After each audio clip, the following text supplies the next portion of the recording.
কার্তিক মাসে কি করতে হয়? দামোদর লীলা তো আমাদের শ্রবণ করতেই হবে।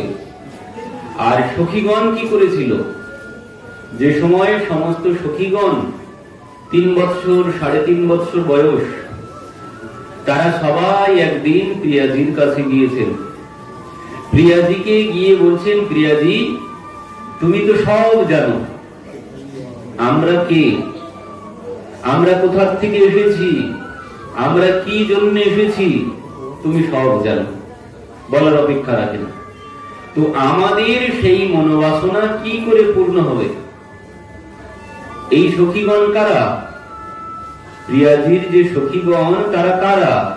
তারা আর কেউ নয়, সেই ভগবান যেদিন সেই প্রথম অবতার ধারণ করেছিলেন, কি বরাহ অবতার, মৎস্য অবতার, কুর্ম অবতার, যত যত অবতার হয়েছে, ভগবান যখন সেই বরাহ অবতার ধারণ করেছেন, তো স্ত্রী বরাহ যারা ছিল তারা এনাকে দেখে মোহিত হয়ে গিয়েছিলেন। তো প্রভু তাদের বলেছিল, তোমাদের মনোবাসনা এখন পূর্ণ হবে না, তোমাদের মনোবাসনা আমি পূর্ণ করব আগামী দ্বাপরে যখন আসবো, তখন তোমাদের মনোবাসনা পূর্ণ করব। যখন মৎস্য অবতার ধারণ করেছিলেন, তো স্ত্রী মৎস্যরা তারাও প্রভুর রূপ দেখে মোহিত হয়ে গিয়েছিলেন, তারাও প্রভুকে পেতে চেয়েছিলেন, তাদেরও বলেছিলেন তোমাদের মনোবাসনা আমি পূর্ণ করব আগামীতে দ্বাপরে। সবাইকে কচ্ছপ অবতার যখন ধারণ করেছেন, কচ্ছপীদেরকেও বলেছেন, সবাইকে তিনি কথা দিয়েছেন।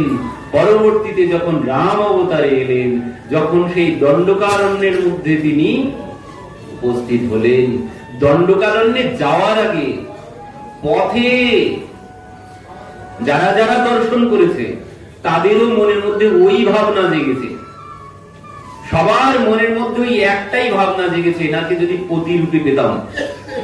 যে দেখেছে তার মধ্যেই ওই ভাবনাই জেগেছে। দণ্ডকারণ্যের মধ্যে যখন গিয়ে উপস্থিত হয়েছে, বড় বড় সব জটা জুটো ধারী সাধু সন্ত মহাত্মা, যারা হাজার হাজার লক্ষ বছর ধরে ওই দণ্ডকারণ্যের মধ্যে বসে আছে, তারা যখন সম্মুখে প্রভুকে দর্শন করলেন, তারা তখন কি বলেছিলেন? তারা তখন বলেছিলেন, প্রভু আমরা যে এতদিন সাধন ভজন করেছি তার ফল চাই, তো কি চাও তোমরা? বলছেন, প্রভু তুমি আমাদেরকে স্ত্রী দেহ, নারী দেহ প্রদান করো। আর এই কথা যখন বলেছেন, প্রভু বলছে, হায় হায় হায়, তোমরা এই কি কথা বললে? এতদিন ধরে তোমরা সাধন ভজন করলে, সাধন ভজন করে তোমরা এই স্ত্রী দেহ প্রাপ্ত হওয়ার জন্য সাধন ভজন করেছো, এমন জড়ের মতো কথা বলছো। বলছে কি, প্রভু আমরা স্ত্রী দেহ প্রাপ্ত হতে চাই, আর সেই দেহ পেয়ে তোমাকে আলিঙ্গন করতে চাই। প্রভু বলছেন, এ কেমন জড়ের মতো কথা বলছো তোমরা? এতদিন ধরে তপস্যা করে এই ফল চাইছো তোমরা, আর যেই বলেছেন তোমরা জড়ের মতো কথা বলছো, সঙ্গে সঙ্গে সেই সমস্ত সাধু সন্ত মহাত্মাগণ দণ্ডকারণ্যের মধ্যে যারা ছিল, তারা সঙ্গে সঙ্গে জড় রূপ ধারণ করলেন, তারা সঙ্গে সঙ্গে বৃক্ষ রূপ হয়ে গেলেন। সাধু সন্ত দণ্ডকারণ্যের সাধু সন্ত সব বৃক্ষ রূপ ধারণ করলেন। এবার এখানে একসাথে অনেক লীলা, ভগবান এক কাজের সাথে ওই একসাথে রথ দেখা কলা গেছে আমরা বলি না, তো ওনার যে কোনো একটা কাজের মধ্যে অনেক কিছু লুকিয়ে থাকে এখানে। তো এই সাধু সন্তদেরকে তিনি বলেছেন, তোমরা জড়ের মতো কথা বলছো, সঙ্গে সঙ্গে তারা গেছেন বৃক্ষ হয়ে। এবার যেই বৃক্ষ হয়ে গেছে, মনে তো বাসনা ছিল আলিঙ্গন দেবে, তাদের বাসনা ছিল প্রভুকে তারা আলিঙ্গন করবে। তো এবার কি হয়েছে, এবার তারা প্রভুকে তো আলিঙ্গন তারা করতে পারলো না। এবার প্রভু সেই সমস্ত সাধু সন্ত যারা বৃক্ষ হয়ে গেছে তাদের সবাইকে জড়িয়ে ধরছেন আর বলছেন, তোমরা আগামীতে, এখন আমি মর্যাদা পুরুষোত্তম, তো এখন তোমাদের মনোবাসনা পূর্ণ হবে না, আগামীতে যখন আমি দ্বাপরে আসব তখন তোমরা যেও তোমাদের মনোবাসনা পূর্ণ করবে। তো এইবার এখানে কিন্তু অনেক ঘটনা ঘটে গেছে। এই যে প্রভু বৃক্ষদেরকে জড়িয়ে ধরে ধরে সবাইকে বলছেন, সবাইকে জড়িয়ে ধরছেন আর বলছেন, তোমরা যেও আগামীতে, আমি তোমাদের মনোবাসনা পূর্ণ করব। তো এবার এর মধ্যে কি হয়েছে, এর মধ্যে সে সময় ওখানেই এসে উপস্থিত হয়েছেন সেই মহাদেব আর সতী দেবী, এর মধ্যেই ওখানে এসে উপস্থিত হয়েছেন। তারা গিয়েছিলেন কোথায়? একবার ত্রেতা যুগ মাহি শম্ভু গয়ে কুম্ভজ ঋষি পাই, দক্ষিণ ভারত কুম্ভজ ঋষির আশ্রমে গিয়েছিলেন মহাদেব আর সতী দেবী। তো এবার মহাদেব আর সতী দেবী যখন ফিরছেন ওই দণ্ডকারণ্যের মধ্যে, এবার ভগবানের তখন আহা বন্ধ করতেন, তখন এদিকে রাবণ সীতা দেবীকে হরণ করেছে। তো এবার কি হয়েছে? ওই ভগবান বৃক্ষদেরকে জড়িয়ে ধরছেন আর ওই কথা বলছেন, এমন সময় মহাদেব আর সতী দেবী ওই দণ্ডকারণ্যের মধ্যে এসে উপস্থিত। মহাদেব প্রভুকে দর্শন করে জয় সচ্চিদানন্দ প্রভু বলে প্রণাম করেছেন। এবার সতী দেবী বলছেন ব্যাপার কি, ইনি প্রণাম করছেন কেন? তো মহাদেব প্রণাম করে উঠে চলে এসেছেন, দেবীকে বলছেন দেবী তুমি এখনো দাঁড়িয়ে আছো, যাও প্রণাম করো। কেন? আরে যার কথা শ্রবণ করে এলাম কুম্ভজ ঋষির আশ্রম থেকে, সেই প্রভু লীলা করছে। বলছেন সই মহিষ্ট দেব রঘুবীরা সেবত যোগী সদা মুনিধীরা। তুলসীদাসজি বলছেন রামচরিত মানসে, বলছেন সেই প্রভু যার কথা শ্রবণ করে এলাম, দেবী যাও প্রণাম করো। দেবী বলছেন আপনার মাথা হয়তো খারাপ হতে পারে, কারণ আপনি যখন তখন নেশা করে থাকেন, আপনি সবসময় নেশা করে থাকেন, আপনার যাকে তাকে ভগবান বলে মনে হতে পারে, কিন্তু আমি তো নেশা করিনি, আমার মাথা ঠিক আছে। আপনি যাকে দেখেন তাকে ভগবান মনে হয়, আর ভক্ত যে হয় তার এইভাবেই হয়। যিনি ভক্ত হবেন তার এইভাবেই হবে, যা দেখবেন যাকে দর্শন করবেন তাকেই মনে হবে আমার প্রভু। তো দেবী বলেছেন সত্য কথাই, তুমি যাকে দর্শন করো তাকেই তোমাকে ভগবান বলে মনে হয়, কিন্তু আমি তো নেশার ঘরে নেই, আমার মধ্যে বুদ্ধি আছে, তো আমি কি জন্য প্রণাম করতে যাব? বলছেন ইনি কি করে ভগবান হন? মহাদেব বলছে দেবী ইনি এখন নরলীলা করছে, আরে লীলা করুক, তো তোমার যদি ভগবান ইনি হবেন, তো ভগবান কি করছে? বাইরে তখন লীলা হচ্ছে আরেকটি, ভিতরে লীলা হচ্ছে ওই যে ঋষিদেরকে জড়িয়ে ধরে বলছেন তোমাদের মনোবাসনা পূর্ণ করব, কিন্তু বাইরে আর এক লীলা হচ্ছে। বাইরে লীলা হচ্ছে দেবী দেখতে পাচ্ছেন তিনি বৃক্ষদেরকে জড়িয়ে ধরে কাঁদছেন, কেঁদে কেঁদে কি বলছেন? হে খাগমৃগ হে মধুকর শ্রেণী তুমনে দেখি সীতা মৃগ নয়নী। রাবণ সীতাকে নিয়ে গেছে, তখন ওই বৃক্ষদেরকে জড়িয়ে ধরে বলছেন তোমরা আমার সীতাকে দেখেছো। এটা বাইরের লীলা, কিন্তু ভিতরে হচ্ছে ওই লীলা। কিন্তু দেবী বাইরের লীলা দর্শন করেছেন। এবার বাইরের লীলা দর্শন করে দেবী বলছেন ইনি যদি ভগবান হবে, সচ্চিদানন্দময় ভগবান যদি হবে, সেই ভগবানের পত্নীকে কেউ চুরি করতে পারে? আর না হয় করেছে বুঝলাম, ইনি যদি ভগবান হবেন তিনি সর্ব অন্তর্যামী, এইটুকু জানেন না যে আমার পত্নীকে কে নিয়ে গেছে? এইটুকু যিনি জানেন না তিনি জগতের খবর রাখবেন কি করে?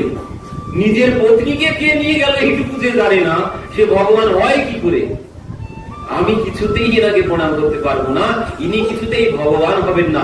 তারপর বলছেন ইনি এইটুকু জ্ঞান যার মধ্যে নেই যে বৃক্ষরা কথা বলতে পারে না, তিনি বৃক্ষদের জড়িয়ে ধরে তাদের কাছে জিজ্ঞাসা করছেন তোমরা আমার সীতাকে দেখেছো?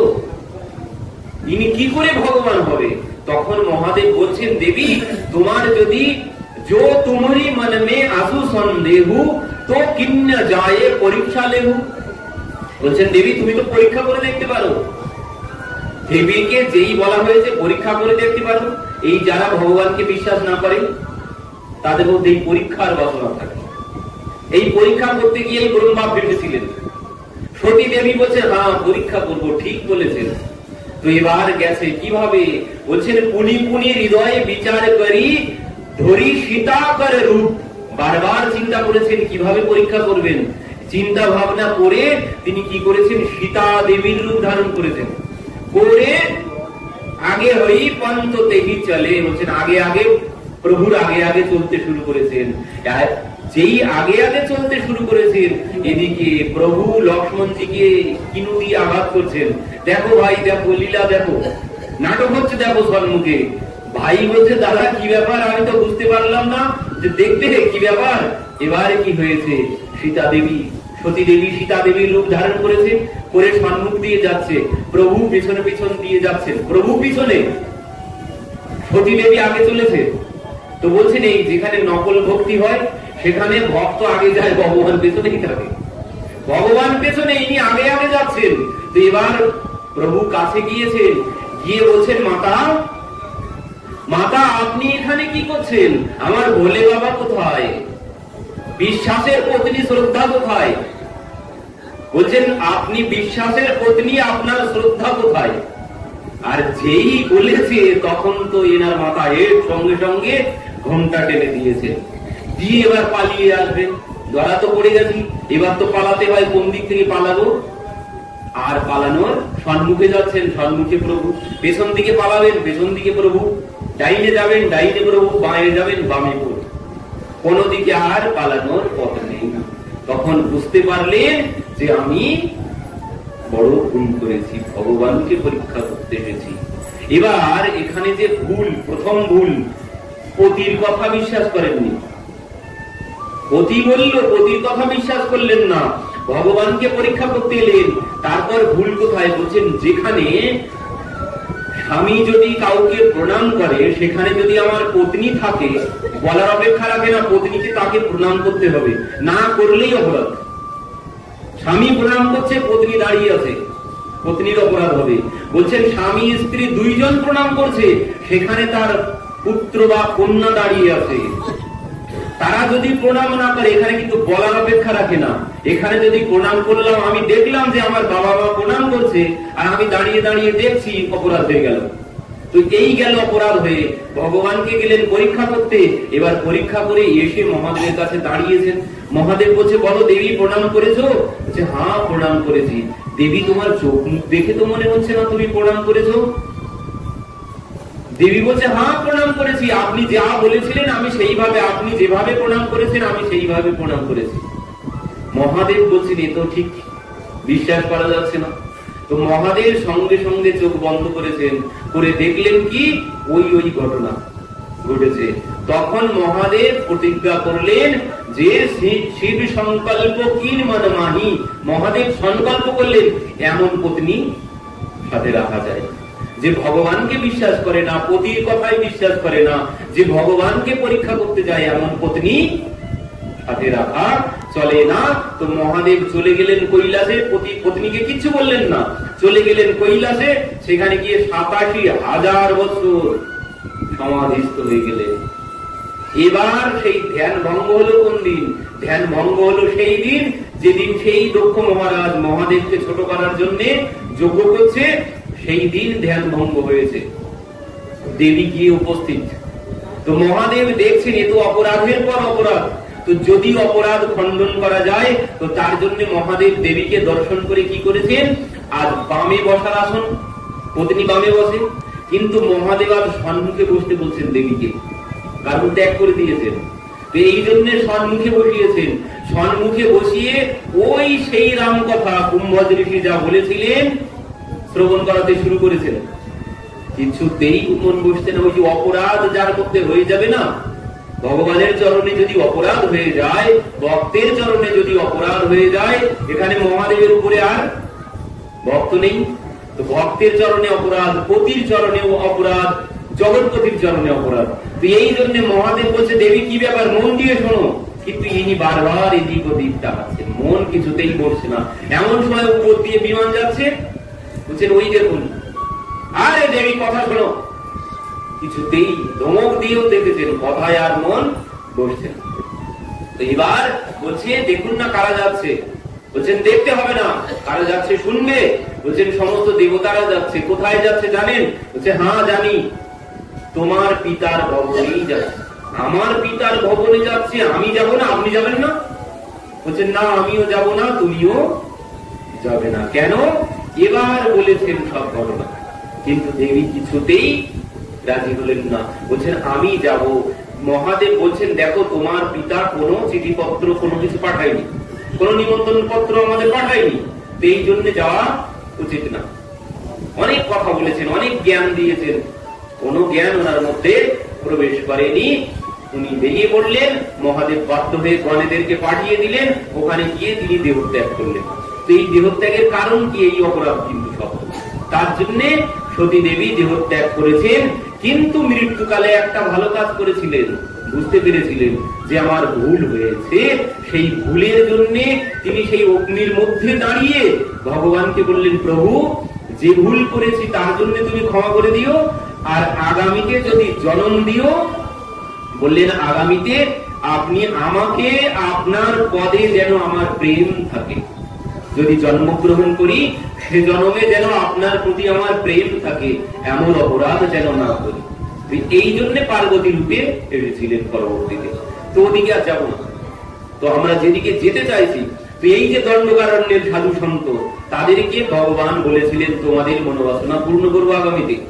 তো তারাই সব এসেছেন গোপী হয়ে, আর তারা এসেছেন বেদের 16,000 ঋচায় মানে মন্ত্র 16, তারাও রূপ ধারণ করে এসেছে, তারাই হচ্ছে গোপী।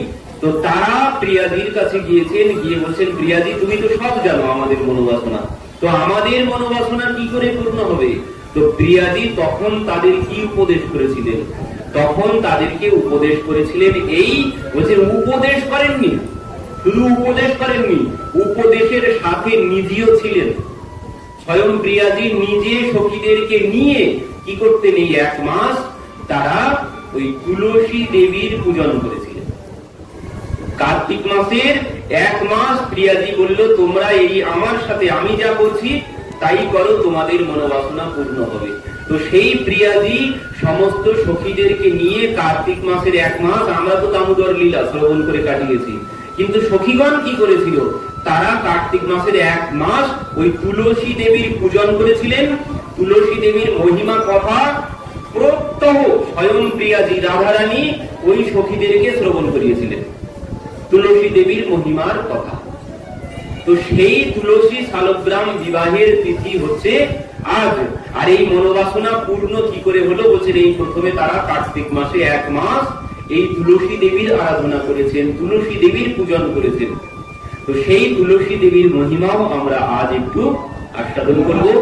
তো সমস্ত সখীগণ কি করতেন, প্রিয়াজি কি করতেন তাদেরকে নিয়ে, বলছেন প্রথমে তারা ওই যমুনাতে স্নান করতেন। যমুনাতে স্নানের পর তারা এবার ওই তুলসী দেবীকে স্নান করাতেন। আগে তুলসী দেবীকে জাগাতে হতো, আগে তারা 3 তালি দিয়ে হাতে জাগাতেন। জাগানোর পর কি করতেন, বলছেন ওই পাদ্যম সমর্পয়ামি, অস্তম জলম সমর্পয়ামি, আচমনিয়ম সমর্পয়ামি, তারপর স্নানিয়ম সমর্পয়ামি, তারপর পূজন বস্ত্রম সমর্পয়ামি, তারপর বস্ত্র দিয়ে পূজা করতেন। পূজার পর তারা বন্দনা করতেন, তুলসী দেবীর বন্দনা করতেন। তুলসী দেবীর বন্দনা কি করতেন, ওই আমরা যেটা গাই ওটাই সমস্ত সখীগণ প্রত্যহ গাইতেন। আমরা যেটা গাই কোনটা, নমো তুলসী মহারানী বৃন্দে জি মহারানী, নমো নমো নমো রে মাইয়া, নমো নারা ও নি, নমো নমো জাপুরগা রুসে অঘনাশিনী মহিমা বেদ পুরাণে বা খানি, নমো নমো তুলসী মহারানী বৃন্দে জি মহারানী, নমো নমো। তো এইভাবে তারা তুলসী দেবীর বন্দনা করতেন, পূজন করেছেন, আগে জাগিয়েছেন, স্নান করিয়েছেন, পূজন করেছেন, বন্দনা করেছেন। বন্দনার পর কি করতেন, বন্দনার পর প্রদক্ষিণ, তুলসী দেবী প্রদক্ষিণ করতেন। কতবার বলছেন, এই প্রদক্ষিণ 4 বার করা যায়, 8 বার করা যায়, 12 বার করা যায়, 108 বার করা যায়। তো তারা তুলসী দেবীর প্রদক্ষিণ করেছে। এবার তুলসী দেবীর প্রদক্ষিণের পর কি করেছে, তুলসী দেবীর প্রদক্ষিণের পর স্বয়ং প্রিয়াজি সমস্ত সখীগণ সম্মুখে বসেছে, আর প্রিয়াজি সমস্ত সখীদেরকে ওই তুলসী দেবীর অবতরণের কথা, তুলসী দেবীর মহিমার কথা শ্রবণ করিয়েছে। স্বয়ং প্রিয়াজি 1 মাস ধরে তুলসী দেবীর অবতরণের কথা শ্রবণ করিয়েছেন। তো তুলসী দেবীর অবতরণী কি শ্রবণ করতেন তারা, বা কি আস্বাদন করতেন, আমরাও একটু আস্বাদন করি। তুলসী দেবী কে ছিলেন? তুলসী দেবী সেই বৃন্দা সখী একদিন ভগবানের সাথে বিহার করছিলেন, প্রিয়াজির অবর্তমানে তিনি ভগবানের সাথে বিহার করছেন। হঠাৎ প্রিয়াজি যখন এসে গেছেন, প্রিয়াজি এসে দেখেই তো প্রধান্বিতা হয়ে গেছেন। তিনি দেখে গেছেন কি আমার বিনা অনুমতিতে বৃন্দা প্রভুর সাথে বিহার করছে, আমার কাছে কোনো অনুমতি তো সে নেয়নি। তো এই জন্য ইনি তো রেগে গেছেন। এবার যেই রেগে গেছেন সেখানে এসেছে কে? সেখানে এসেছেন সুদাম বলছে, প্রিয়াজি গোবিন্দ তো তোমার একার নয়, গোবিন্দ সবারই, সবাই তাকে পেতে পারে, সবার পাওয়ার বাসনা তার আছে, সবাই তাকে পেতে পারে। তো তুমি এতে ক্রোধ করলে তো হবে না। আর এই কথা যেই বলেছেন সঙ্গে সঙ্গে 2 জনাকেই অভিশাপ দিয়ে দিলেন, যাও তোমরা মর্তে গিয়ে জন্মগ্রহণ করো। বৃন্দা সখীকে অভিশাপ দিয়ে দিলেন, এদিকে সুদামকেও অভিশাপ দিয়ে দিলেন। তো এবার সুদাম ভগবানকে বলছেন, প্রভুকে বলছেন যে প্রভু আমি তোমাকে ছেড়ে কিছুতেই থাকতে পারবো না, তুমি কিছু একটা করো যাতে তোমাকে ছেড়ে না যেতে হয়, আমি কিছুতেই তোমাকে ছেড়ে যাব না। ভগবান বুঝিয়ে বললেন, দেখো যা কিছু হয় সব আমারই ইচ্ছা, প্রিয়াজি উপলক্ষ মাত্র, যা কিছু হয় জগতে সব আমারই ইচ্ছা। তো তুমি যাও, তোমাকে বেশিক্ষণ থাকতে হবে না, তুমি ওই মর্তে গিয়ে থাকবে কতক্ষণ? মাত্র 48 মিনিট। মাত্র 48 মিনিটের জন্য তোমার সাথে আমার বিয়োগ হবে, তুমি যাও, তোমার কোনো অসুবিধা হবে না, 48 মিনিট পরেই তুমি চলে আসবে। তো এতে সুদাম রাজি হলেন। এবার ভগবান কি করলেন? নিজের কণ্ঠ থেকে কবচ খুলে সুদামের গলায় পরিয়ে দিলেন। তো সেই সুদাম এলেন কোথায়? সেই সুদাম এসে জন্মগ্রহণ করলেন কশ্যপ আর দনুর গর্ভে, কশ্যপের পত্নী দনুর গর্ভে ইনি জন্মগ্রহণ করলেন সেই শঙ্খচূড় দৈত্য রূপে। আর বৃন্দা সখী গেলেন কোথায়? বৃন্দা সখী গেলেন ধর্ম সাবরণী মন্বন্তরে, ধর্ম সাবরণীর পুত্র বৃষধ্বজের পুত্র হচ্ছে ধর্মধ্বজ আর কুশধ্বজ। তো এই ধর্মধ্বজের পত্নী মালতী দেবীর গর্ভে এই বৃন্দা সখী এসে অবতীর্ণ হলেন, নাম হলো তুলসী। তো এই তুলসী, এই যে এনারা আগের থেকে তপস্যা করছেন, এই যে শঙ্খচূড় দৈত্য সে তপস্যা করেছিলেন ওই তুলসীকে বিবাহ করার জন্য। তো এই জন্যে এখানে বৃন্দাও এসে তপস্যা করতে শুরু করেছেন, শঙ্খচূড় তপস্যা করছেন, পরবর্তীতে ব্রহ্মা এসে 2 জনের সাথে বিবাহ দিয়েছিলেন। তো এবার এই যে অসুর কুলে, দানব কুলে জন্মগ্রহণ করেছে, মানে দনুর পুত্ররা হচ্ছে দানব। তো দানব কুলে জন্মগ্রহণ করেছেন। তো দানব কুলে জন্মগ্রহণ করে ইনি দানবরা, দৈত্য দানবরা থাকে কোথায়? দৈত্য দানবরা থাকে নিচের 7 লোকে, অতল, বিতল, তলতল, রসতল, মহাতল, পাতাল। এই 7 লোকে সমস্ত দৈত্য দানব অসুর সবাই থাকে। তো এই ইনি কি করেছেন? ওই সমস্ত অসুরদেরকে, সমস্ত দানবদেরকে শঙ্খচূড় একসাথে করে ফেলেছে। এনার প্রভাবে সবাই এনার বশ্যতা স্বীকার করেছে। তো সমস্ত দৈত্য, সমস্ত দানবদেরকে নিয়ে ইনি স্বর্গরাজ্য আক্রমণ করেছে। স্বর্গরাজ্য আক্রমণ করতেই দেবতারা তো সব স্বর্গ ছেড়ে পালিয়ে চলে যেতে বাধ্য হলো। দেবতারা স্বর্গ ছেড়ে এবার গেলেন কোথায়? ব্রহ্মার কাছে। পিতামহ ব্রহ্মা, রক্ষা করো, কি হয়েছে? এই ঘটনা, শঙ্খচূড় দৈত্য আমাদের স্বর্গরাজ্য আক্রমণ করেছে। তো ব্রহ্মা বলছেন আমি কি করব, আমি তো কিছু করতে পারবো না। সেখানে এবার সেই ব্রহ্মা দেবতাদেরকে নিয়ে মহাদেবের কাছে এলেন। মহাদেব দেবতাদেরকে নিয়ে যুদ্ধ করতে শুরু করলেন, শঙ্খচূড়ের বিরুদ্ধে যুদ্ধ করতে শুরু করলেন। মহাদেব যুদ্ধ করেও কোনো ফল হলো না। মহাদেব এবার নিজের সেই পাশুপাত অস্ত্র নিক্ষেপ করতে গেলেন। পাশুপাত অস্ত্র যখন নিক্ষেপ করতে গেলেন, আকাশবাণী হলো, হে পশুপতে, আপনি এই পাশুপাত অস্ত্র নিক্ষেপ করবেন না, এই অস্ত্রে এর কোনো কিছু হবে না, আপনি এই অস্ত্র ফিরিয়ে নিন। এই আকাশবাণী শ্রবণ করে মহাদেবও অস্ত্র ফিরিয়ে নিয়েছে। মহাদেব এবার বলছেন আমার যা শক্তি ছিল সব প্রয়োগ করেছি, কোনো ফল হলো না, তো এখন কি হবে? তো বলছেন এখন ভগবান ছাড়া আর কোনো গতি নেই।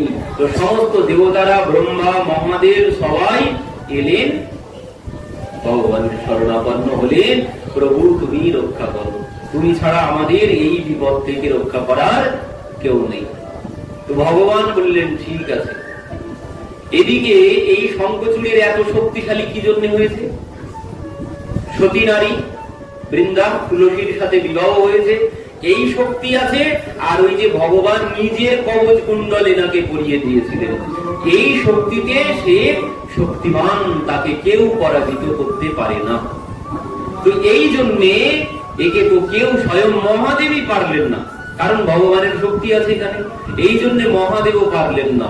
তো এবার ভগবানের কাছে যখন গেলেন, ভগবান বললেন ঠিক আছে যাও তোমরা যুদ্ধ করো। মহাদেবকে পুনরায় বললেন যাও তুমি যুদ্ধ করো। তো পুনরায় যুদ্ধ করতে শুরু করেছেন। এবার ভগবান কি করেছেন? ভগবান ব্রাহ্মণের রূপ ধারণ করে শঙ্খচূড়ের কাছে গিয়ে ভিক্ষাম দেহি বলে দাঁড়িয়েছেন। যেই ভিক্ষাম দেহি বলে দাঁড়িয়েছেন, শঙ্খচূড় বললেন কি চান?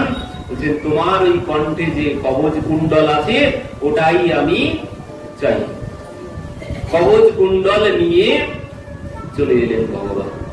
এবার শঙ্খচূড়ের সাথে দেবতারা সবাই যুদ্ধ করতে শুরু করলেন। মহাদেব যুদ্ধ করছেন, এদিকে মহাদেব যুদ্ধ করছেন, ভগবান কি করলেন? ভগবান এবার শঙ্খচূড়ের রূপ ধারণ করেই বৃন্দার কাছে গিয়ে উপস্থিত হয়েছেন। বৃন্দা ভেবেছে পতিদেব যুদ্ধ জয় করে ফিরে এসেছে, পতিদেবের চরণ ধৌত করে পতিদেবের হাত ধরে এবার ভিতরে নিয়ে গেছেন। আর যেই ওই হাত স্পর্শ হয়েছে, যেই বৃন্দার হাত স্পর্শ করেছেন প্রভু, সঙ্গে সঙ্গে বৃন্দার সতীত্ব নষ্ট হয়ে গেছে। এইটুকু, কিন্তু আর কিছু না। আমরা এই নিয়ে, অন্য ধর্মের মানুষরা এই নিয়ে কত রকম বলে, কিন্তু শুধুমাত্র এই হাত স্পর্শ করেছেন। আর আগের দিনে এটাই ছিল, স্পর্শ করলেই সতীত্ব নষ্ট হবে। সেই বিষ্ণুদেবের ক্ষেত্রে, সেই অম্বা অম্বালিকার ক্ষেত্রে হয়েছিল না?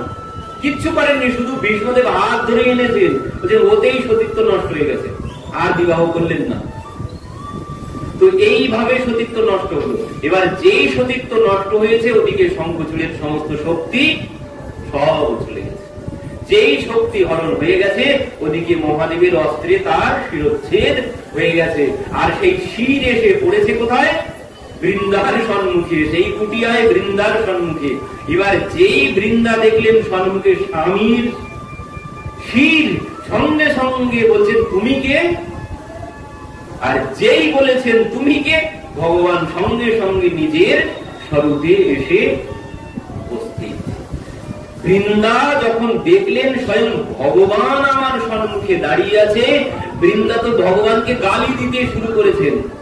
কি বলছেন বৃন্দা সখী? হে নাথ তে দয়া নাস্তি দয়াহীন তো প্রভু, ছলেন ধর্ম ভঙ্গেন মম স্বামী দয়া হতা। বলছেন প্রভু তোমার মধ্যে তো দয়া মায়া নেই দেখতে পাচ্ছি, তুমি তো দয়াহীন। হে নাথ তে দয়া নাস্তি দয়াহীন অত প্রভু, ছলেন ধর্ম ভঙ্গেন, তুমি ছলনা করে আমার ধর্ম নষ্ট করে এইভাবে আমার স্বামীকে হত্যা করলে। তো ঠিক আছে, কি বলছেন? তোমার হৃদয় পাষাণের মতো, তুমি পাষাণের মতো কর্ম করেছো, তোমার হৃদয়টা পাষাণের মতো। পাষাণ হৃদয়স্তমহি দয়াহীন প্রভু, তস্মাৎ পাশানোরুপস্থ্যম ভবেদেব ভবাধুনা। প্রভু তুমি যেমন পাষাণের মতো কর্ম করলে, তো আমিও অভিশাপ দিচ্ছি তুমিও পাষাণ হয়ে যাবে। তুমি যেমন পাষাণের মতো কর্ম করলে, নির্দয়ীর মতো কর্ম করলে, আমি অভিশাপ দিচ্ছি তুমিও পাষাণ হয়ে যাবে। ভগবান বললেন তথাস্তু, তোমার অভিশাপ আমি মাথায় শিরোধার্য করলাম। তো এবার ভগবান বলছেন আমি তো তোমার অভিশাপ নিয়ে নিলাম, গ্রহণ করলাম, এবার তুমিও শোনো আমি যা বলছি, আমি যেটা বলবো সেটাও তোমাকে মানতে হবে। কি বলছেন? ইয়ং তনু নদীরূপা গণ্ডকীতি চ বিস্মৃতা পুতাসু পুণ্যদানীয়ম পুণ্যে ভবতু ভারতে। কি বলছেন? আমি তো পাষাণ হবই, আর আমি বলছি ইয়ম তনু নদী রূপা গণ্ডকী ইতি চ বিস্মৃতা। বলছেন তুমি কি হবে? বলছেন তোমার এই শরীর গণ্ডকী নদী রূপে প্রবাহিত হবে, আর সেই নদীতেই আমি পাষাণ রূপে বাস করব। পুতাসু পুণ্যদা নৃণাম পুণ্যে ভবতু ভারতে। এই ভারতে পুণ্যদা নদী রূপে তুমি প্রবাহিত হবে। ভগবান বললেন আর কি বলছেন? তব কেশ সমূহশ্চ পুণ্য বৃক্ষ ভবিষ্যতি কুল তুলসী কেশ সম্ভূতা তুলসীতি চ বিস্মৃত। কি বলছেন? তব কেশ সমূহশ্চ, তোমার কেশ রাশি, তব কেশ সমূহশ্চ পুণ্য বৃক্ষ ভবিষ্যতি, তোমার কেশ পুণ্য বৃক্ষে পরিণত হবে। কি সে হবে? বলছেন কুল তুলসী কেশ সম্ভূতা, তোমার ওই কেশ রাশি থেকে তুলসী বৃক্ষের আবির্ভাব হবে। আর শরীরটা গণ্ডকী নদী, কেশ তুলসী বৃক্ষ। আর কি বলছেন? সর্বথা গোলকে বিরজাতীয়ে রাস বৃন্দাবনে বনে ভান্ডীরে চম্পক বনে রম্যে চন্দন কাননে। কি বলছেন? সর্বথা গোলকে বিরজা তীরে রাসে বৃন্দাবনে বনে ভান্ডীরে চম্পক বনে, গোলকেও বাস করবে তুমি এই রূপে।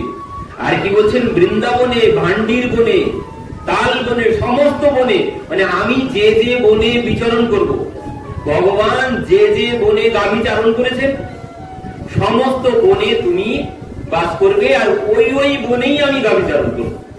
তুমি যেখানে থাকবে আমিও সেখানেই তোমারই পেছন পেছন ঘুরে বেড়াবো। তো ভগবান ওই এক এক দিন এক এক বনে যেতেন। কেন যেতেন?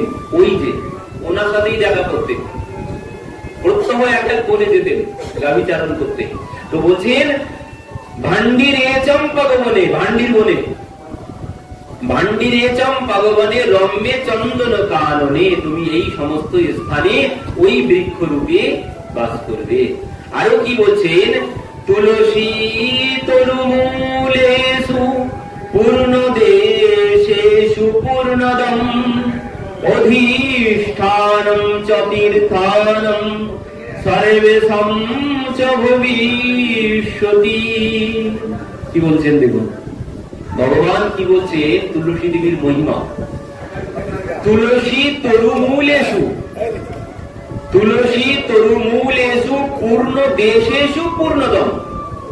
বলছেন তুলসী তরুমূলে সমস্ত যত তীর্থক্ষেত্র আছে, কি বলছেন? তুলসী তরুমূলে সুপূর্ণ দেশেষু পূর্ণদম, বলছেন যত পূর্ণ ক্ষেত্র আছে সমস্ত পূর্ণ ক্ষেত্র তোমারই তরুমূলে বাস করবে। সমস্ত তীর্থক্ষেত্র তুলসী দেবীর চরণ তলে মানে তরুমূলে বাস করবে। আর কি বলছেন? অধিষ্ঠানম চ তীর্থানম সর্বেষাং চ ভবিষ্যতি, সমস্ত পুণ্যক্ষেত্র সমস্ত তীর্থ তুলসী দেবীর তরুমূলে বাস করবে। আর কি বলছেন? শুধু তীর্থক্ষেত্র না, সমস্ত তীর্থক্ষেত্র তো বাস করবে, তার সাথে সাথে ভগবান কি বলছেন, তত্রৈব সর্বদেবানাং মমোধিষ্ঠানম মেবচ তুলসী পত্র পতন প্রাপ্তে প্রাপ্তে চ বরাননে। ভগবান কি বলছেন, তত্রৈব সর্বদেবানাং, তুলসী তরুমূলে তো সমস্ত তীর্থ সমস্ত পুণ্য ক্ষেত্র বাস করবে বলছেন, আর তৎসাথে তত্রৈব সর্বদেবানাং, এখানে একটা পুষ্প দেওয়া মানে ও সমস্ত দেবতার পূজা হয়ে গেল। তত্রৈব সর্বদেবানাং মানে এখানে সমস্ত দেবতাও বাস করবে। আর কি বলছেন, মম অধিষ্ঠানম মেবচ, বলছেন শুধু দেবতারা নয়, আমিও তোমার তরুমূলেই বাস করব। আরো কি বলছেন, তুলসী পত্র পতন প্রাপ্তে প্রাপ্তে চ বরাননে, বলছেন আমি তো তোমার তরুমূলে বাস করব, আর যখন ওই তোমার থেকে তুলসী পত্র আমার উপরে পড়বে আমিও তখন পবিত্র হব। ভগবান বলছেন আমি নিজে পবিত্র হব যখন তোমার ওই পত্র আমার মস্তকের উপরে পড়বে। আরো কি বলছেন, স্বয়েস্নাত সর্বতীর্থেষু সর্বযজ্ঞেষু দীক্ষিতঃ তুলসী পত্র তোয়েন যোভিষেকং সমাচরে। এবার বলছেন এই কার্তিক মাসের মহিমা। এই কার্তিক মাসে যিনি ওই স্নানের জলের মধ্যে তুলসী দিয়ে স্নান করবেন, বলছেন তিনি সমস্ত তীর্থে যত তীর্থ আছে সমস্ত তীর্থে স্নানের ফল লাভ করবে। এবার যাদের কণ্ঠে তুলসী মালা আছে তাদের আর নূতন করে জলে তুলসী দেওয়ার কোনো প্রয়োজন নেই। আর কি বলছেন, তুলসী পত্র তোয়েন যো অভিষেকম সমাচরে, যে স্নান করবে। পরবর্তীতে বলছেন, সুধা ঘট সহস্রাণম ইয়া তুষ্টস্তু ভবেত হরে সাতো তুষ্টি ভবেত নূনম তুলসী পত্র দানতঃ। ভগবান বলছেন এই কার্তিক মাসে যিনি আমাকে পঞ্চামৃত দিয়ে স্নান করাবে, তাও কি বলছেন, সুধা ঘট সহস্র সহস্র কলসি পঞ্চামৃত দিয়ে ভগবানকে স্নান করালে যে ফল লাভ হবে সেই ফল লাভ হবে ওই পঞ্চপাত্রের মধ্যে একটা তুলসী দিয়ে, শঙ্খের মধ্যে একটা তুলসী দিয়ে সেই জল ভগবানের মস্তকে দিলে বলছেন ওই পুণ্য লাভ হবে। 1000 কলসি পঞ্চামৃত দিয়ে স্নান করালে যে ফল লাভ হবে সেই ফল লাভ হবে ওই শঙ্খের মধ্যে একটা তুলসী দিয়ে ভগবানকে স্নান করালে। আর কি বলছেন, গবাময়ত দানম ইয়ফলম তৎফলম ভবেৎ তুলসী পত্র দানেন তৎফলম কার্তিকে সতী। বলছেন কার্তিক মাসে গাভী দান করলে যে ফল লাভ হয় সেই ফল লাভ হবে ভগবানের চরণে তুলসী প্রদান করলে। এই কার্তিক মাসে যিনি ভগবানের চরণে শালগ্রামে তুলসী পত্র দান করবেন তিনি গাভী দানের ফল লাভ করবেন। আরো কি বলছেন, নিত্যম যশ তুলসী তোয়ম ভুঙ্ক্তে ভক্ত্বা চ মানবা লক্ষ্যা সমেধায়ম ইয়াম পুণ্যম সমপ্রপনতি চ মানবঃ। কি বলছেন, নিত্যম অস তুলসী তোয়ম ভুঙ্ক্তে ভক্ত্বা চ মানবা লক্ষ্যা সমেধায়ম ইয়ামে পুণ্যম সমপ্রপনতি চ মানবঃ। কি বলছেন, নিত্যম অস তুলসী তোয়ম ভুঙ্ক্তে চ ভক্ত্বা চ মানবা, বলছেন যে আমাকে নিত্য তুলসী পত্র দান করবে, যে নিত্য তুলসী পত্র সেবন করবে, করলে কি হবে, বলছেন লক্ষ্য সমেধয়ম, বলছেন লক্ষ অশ্বমেধ যজ্ঞের ফল লাভ হবে। যিনি নিত্য ভগবানের চরণে তুলসী প্রদান করবেন, শুধু ভগবানকে দিলে নয়, যে নিজেও গ্রহণ করতে হবে। ভগবানের চরণে যেটা দিলাম, ভগবানকে স্নান করালাম, স্নানের পর ওই তুলসী নিজে গ্রহণ করতে হবে। করলেও বলছেন অশ্বমেধ যজ্ঞের ফল লাভ হবে। আরো কি বলছেন, তুলসীম সকারে কৃত্য ধৃতা দেহ মানবা প্রণস্ত্যজতি তীর্থেষু বিষ্ণুলোকম সগচ্ছতি। আমরা যে মৃত্যুকালে গালে জল দিই না, যদি দেখা যায় অবস্থা খারাপ সঙ্গে সঙ্গে জল দিই, তো এখানে কি বলছেন, বলছেন তুলসীম সকারে কৃত্য ধৃতা চ মানবা প্রণস্ত্যজতি তীর্থেষু বিষ্ণু লোকম সগচ্ছতি। তীর্থে মৃত্যুবরণ করলে বিষ্ণু লোক গমন করে। তো ঠিক তেমন বলছেন মৃত্যুকালে তীর্থে প্রাণ ত্যাগ করতে হবে না, নিজের ঘরের মধ্যেই প্রাণ ত্যাগ করো। কিন্তু ওই সময় যে জল গালে দেওয়া হবে, বলছেন ওই জলের মধ্যে তুলসী দিয়ে সেই জল দিলে তিনি বিষ্ণু লোক গমন করবেন। মৃত্যুকালে তুলসী দেওয়া জল যদি কেউ পেয়ে যান, তিনি মৃত্যু লোক গমন করবেন। সবাই মনে রাখবেন, বাড়িতে যখন এমন অবস্থা হবে শুধু জল দিতে যাবেন না। সবাই তো হড়বড় করে তখন আর মাথায় থাকে না, জল দিতে ছোটে, বাবার গালে জল দাও, কিন্তু ওই জলে তুলসী দিয়ে দিতে হবে। শুধু জল দিয়ে কোনো লাভ হবে না, যদি দিতে হয় তো তুলসী দিয়ে জল দিতে হবে, তাহলেই লাভ হবে।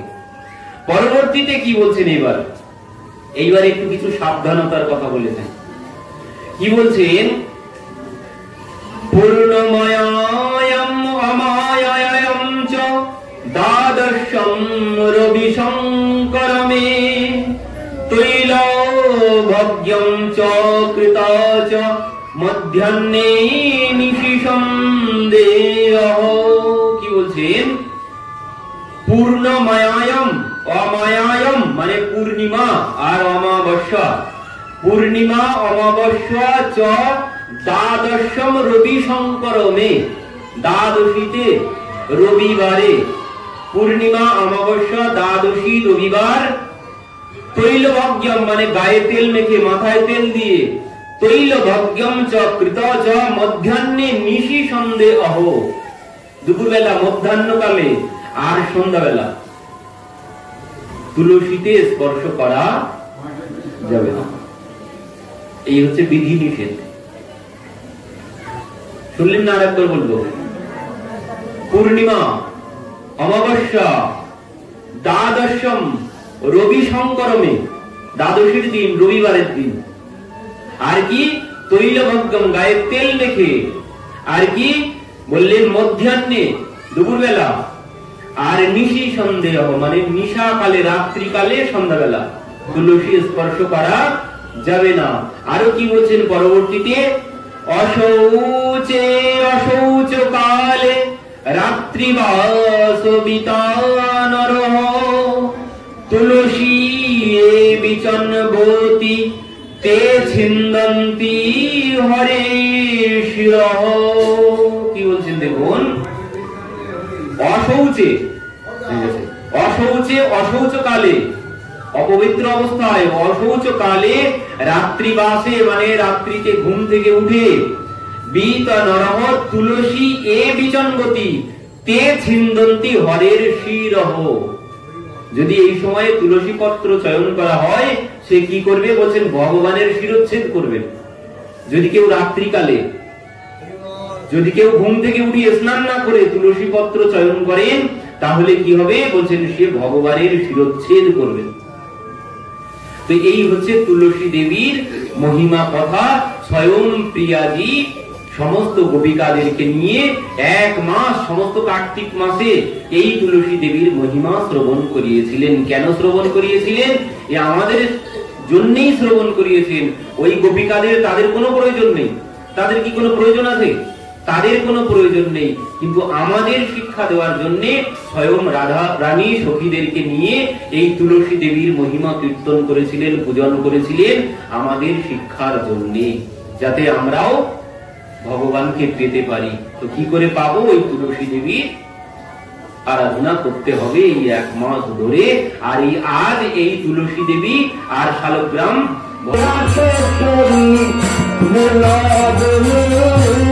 ভালো করে